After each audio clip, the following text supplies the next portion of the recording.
নবুয়াতের 10ম বছর নবীজি চাচা আবু তালেবের ইন্তিকাল হয়। জীবন সঙ্গিনী হযরত খাদিজা রাদিয়াল্লাহু তাআলা আনহা পৃথিবীর থেকে বিদায় নিয়ে ঘরের বাইরে উভয় সহযোগী বিদায় নেয়। মক্কার কুরাইশরা বেপরোয়া হয়ে উঠল। এই বছরকে রাসূল সাল্লাল্লাহু আলাইহি ওয়াসাল্লাম আমুল হুজুন বা দুঃখের বছর বলে নামকরণ করেন। দাওয়াতের কাজে নিরাশ হয়ে পড়েন। রাসূল সাল্লাল্লাহু আলাইহি ওয়াসাল্লামের উপর নির্যাতন বেড়ে যায়। মক্কা হইতে 200 কিলোমিটার দূরে তায়েফ। তায়েফের আব্দি আলিলে 3 পুত্র ছিল, 3 সন্তান ছিল। এই 3 ভাই, এই 3 ভাইয়ের নিকট রাসূল সাল্লাল্লাহু আলাইহি ওয়াসাল্লাম সর্বপ্রথম গেলেন, কালিমার দাওয়াত দিলেন। কালিমার কথা শোনার পর তাদের অন্তরের মধ্যে আগুন জ্বলে গেল।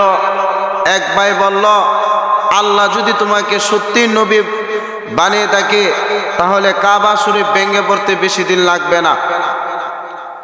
দ্বিতীয় ভাই বলল, আল্লাহ নবী বানানোর মতো আর কাউকে পেল না, তোমাকে পেল।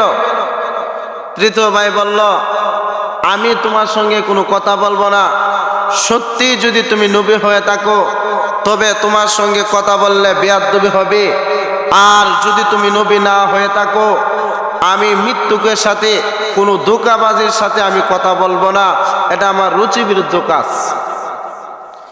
এই 3 ভাই দুষ্ট ছেলেদেরকে লেলিয়ে দেয়। তারা নবীজি সাল্লাল্লাহু আলাইহি ওয়াসাল্লামের গায়ের মধ্যে পাথর নিক্ষেপ করে পাথরের আঘাতে নবীজি সাল্লাল্লাহু আলাইহি ওয়াসাল্লামের শরীর মোবারক ক্ষত বিক্ষত হয়ে যায়।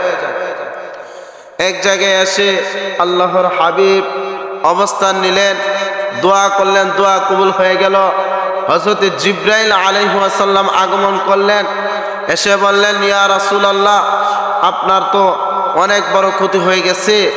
সাথে আবার 2 পাহাড়ে 2 জন নিয়োজিত 2 জন ফেরেশতাও আগমন করলেন।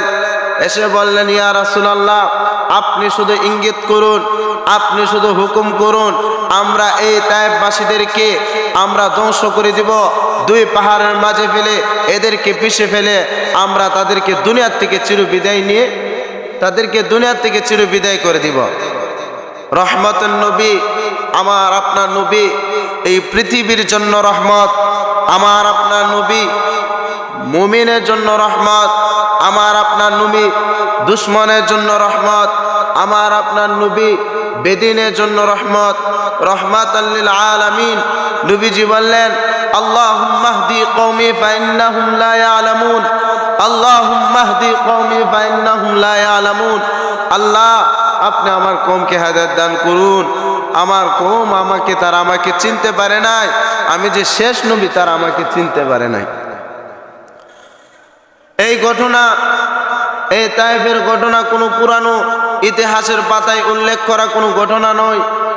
এই ঘটনা আমাদের শিখায়, সত্যের পথে চললে কষ্ট আসবে, বিপদ আসবে, মুসিবত আসবে।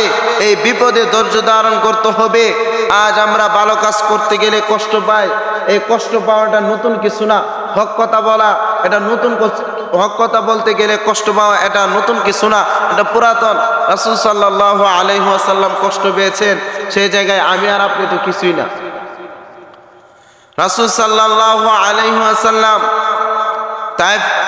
তায়েফবাসীদেরকে দাওয়াত দিয়েছিলেন, তারা এই দাওয়াত গ্রহণ করে নাই। তবে এটাকে ব্যর্থ বলা যায় না। রাসূল সাল্লাল্লাহু আলাইহি ওয়াসাল্লামের দায়িত্ব ছিল দাওয়াত পৌঁছে দেওয়া। উনি দাওয়াত পৌঁছে দিয়েছেন, ফল আল্লাহর হাতে, দায়িত্ব হচ্ছে আমাদের।